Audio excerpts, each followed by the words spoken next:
বন্ধুরা তোমরা সবাই কেমন আছো? আশা করি সবাই খুব ভালো আছে আর আমিও খুব ভালো আছি। চলে এসেছি পুরাতন একটা ভিডিও নিয়ে, কারণ নতুন ভিডিও বলবো না, এটা আমার প্রায় কালী পুজোর ভিডিও ক্লিপ নিয়েছি, বাট আমি ভিডিওটা এতদিনেও এডিট করে ছাড়তে পারিনি। আমার আজকে সময় হলো, তাই তোমাদের সাথে শেয়ার করলাম। আর এইটা হচ্ছে আমাদের কালী পুজোর ভিডিও। তোমাদের তো আগেই প্রথমে বললাম অনেকজনের পাড়াতে দুর্গা পুজো, জগদ্ধাত্রী পুজো, আরও বিভিন্ন ধরনের পুজোতে খুব এনজয় হয়। আর আমাদের বাঙালিদের মানেই দুর্গা পুজো, কিন্তু আমার আবার দুর্গা পুজোর থেকেও বেশি এনজয় হয় আমাদের কালী পুজো। কালী পুজোতে আমাদের পাড়াটা খুব সুন্দর লাগে, আর বড় মন্দির আছে আমাদের পাড়ায় অনেকগুলোই, প্রায় 2-3টেই মন্দির আছে। 2-3টে মন্দিরে খুব বড় করে পুজো হয়, কিন্তু আমি যেই মন্দিরের পুজোর জন্য গণ্ডি দিচ্ছি সেটা আলাদা।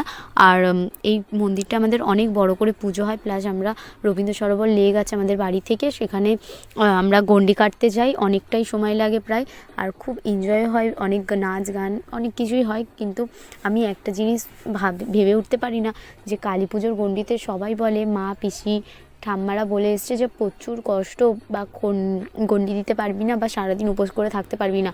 কিন্তু বিশ্বাস করো গাইজ, বলতে গেলে আমার সেরকম কিছু হয় না। গণ্ডি দেওয়ার পর একটু কষ্ট হয় ঠিকই, গলাটা শুকিয়ে যায়, তখন মায়ের আশীর্বাদে আবার ঠিক হয়ে যায়। কিন্তু কালী পুজোর উপোস সত্যি কষ্ট আছে, আমিও জানি, কারণ একটা দিন উপোস, প্লাস আমাদের পাড়ায় পুজোটা পরের দিন ভোরবেলা 6টা-7টায় শেষ হয় হোমযজ্ঞ করে। অনেক লেট করে ফেলে, প্রায় পরের দিন ভোর হয়ে যায় আমরা বসে থাকতে থাকতে পুজোতে। কিন্তু বুঝতেই পারি না, কিছু মনেই হয় না কালী পুজোর দিনটা কীভাবে গণ্ডি দেওয়ার পর কেটে যায়। অনেক কষ্ট তো হয়, কষ্ট সব জিনিসেই করতে হয়। আর সত্যি কথা বলতে, আমার এই মা কালীর মন্দিরে আমি প্রায় 6 বছর মানত করেছি, আর 6 বছর ধরে গণ্ডি দিলাম। এটা প্রায় আমার 6 বছর পূর্ণ হলো।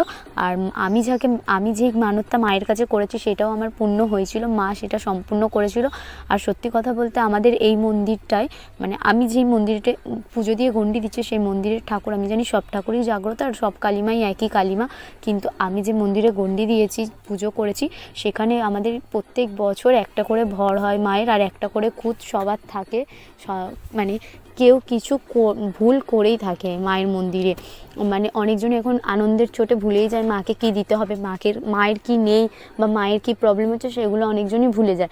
বাই দ্য ওয়ে, ওগুলো মাথায় রাখতে পারে না। আর এমনিতেও অনেক চাপ থাকে একটা মন্দিরে বড় করে পুজো করা, প্লাস মায়ের সব সাজগোজ, প্লাস সব পুজোর জোগাড়।